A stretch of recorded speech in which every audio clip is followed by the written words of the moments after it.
واقعہ چونکہ ہمارے تقریباً تمام علماء نے، خاص طور پر شیخ عباس قمی نے اپنی کتاب میں لکھا، جس کا ترجمہ ہوا ہے مرنے کے بعد کیا ہوگا.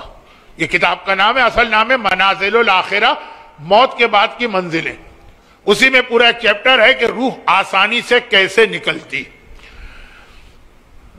سرکار سید الشہداء بھی مرنے والے کے سراہنے آتے ہیں اگر وہ ایک نیکی کر رہا ہو. یہ کل کے واقعات ہیں. آج بہت لمبی بات ہو گئی اور ذرا بے ربط بھی ہو گئی. 2-3 الگ الگ موضوعات کو میں نے جمع کرنے کی حماقت کی. فضیل ابن عیاض کا یہ واقعہ سب نے لکھا ہے. شاگرد بیمار پڑا، مرنے کے قریب ہوا، مزاج پرسی کے لیے گئے. پھر کسی نے کہا کہ اس کا آخری وقت ہے سکرات. آج کل یہ وقت لوگوں پہ کم آتا ہے، ڈائریکٹ موت ہو جاتی ہے، لیکن سکرات یعنی روح نکلنے میں کچھ ٹائم لگنا.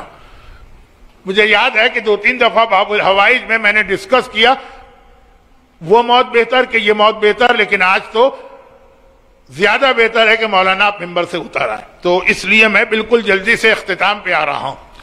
فضیل ابن عیاض کے گھر سے پیغام آیا کہ اس کا آخری وقت ہے، اور جوان، پہلے مشہور تھا ایک جملہ کہ جوان کی روح ذرا مشکل سے نکلتی.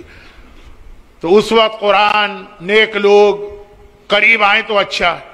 کہا حکم ہے نا کہ نجس عورت کو قریب نہ آنے دینا، رحمت کے فرشتے چلے جاتے ہیں، ایسے لوگوں کو بلاؤ جو رحمت کے فرشتے آتے ہیں، تو ان کو بلایا گیا.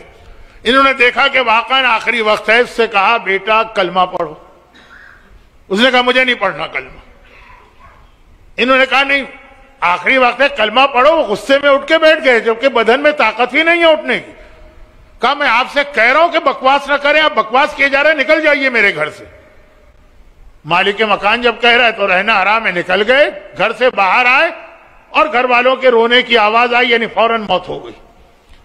حیران و پریشان، ایسا نیک طالب علم دین کی تعلیم حاصل کرنے حوضے میں آیا، باقی بظاہر سارے نیک اعمال، ایسا کہ کلمہ پڑھنے کو تیار نہیں ہوا.